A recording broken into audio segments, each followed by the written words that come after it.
విపక్షాలన్నీ కలిపి వక్ఫ్ సవరణ బిల్లు మీదన స్టే ఇవ్వడానికి నిరాకరించింది కోర్టు.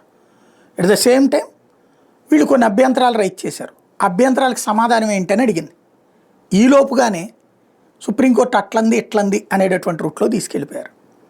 అందులో ఒక పాయింట్ మొన్న మధ్యన ఓవైసీ లాంటి వాడు కూడా మాట్లాడాడు. ఏమని, ఇందులో ముస్లిమేతరులను పెట్టారు ఓ ఇద్దరిని, అట్లెట్లా పెడతారు, హిందూ ఆలయాల్లో అట్లా పెడితే ఒప్పుకుంటారా అని చెప్పేసి. హిందూ ఆలయాలు దేవస్థాన ట్రస్ట్ బోర్డు మీన్స్ జనం దానికి విరాళం ఇస్తే ఆ విరాళాలకు సంబంధించినటువంటి డబ్బులన్నింటినీ మేనేజ్ చేస్తూ దాంతో సేవా కార్యక్రమాలు, ఆ స్వామివారికి సంబంధించిన కార్యక్రమాలు చేసుకుంటాయి. ఇందులో అన్ని మతస్థులతో ఏం పని? మరి వక్ఫ్ బోర్డు ఏంటి అంటే క్వాజీ జ్యుడిషియల్ విధానం. అది దానికి న్యాయాధికారాలు ఉన్నాయి.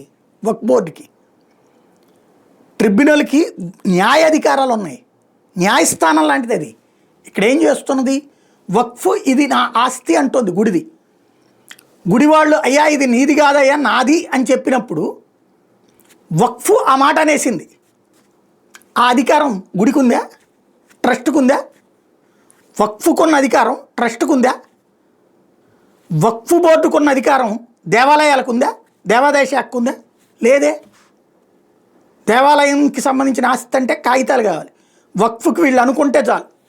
నెంబర్ 1. నెంబర్ 2 వచ్చేటప్పటికి వక్ఫ్ ట్రిబ్యునల్కి వెళ్ళాలి మనం.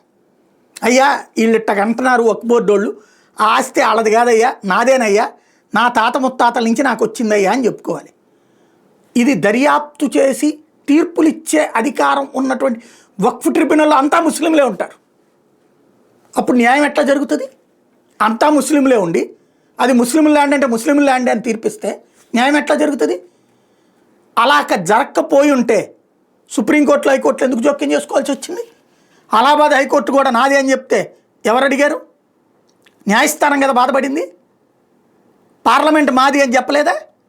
ఢిల్లీలో ఉన్న ఆస్తులని మాయ అని చెప్పలేదా?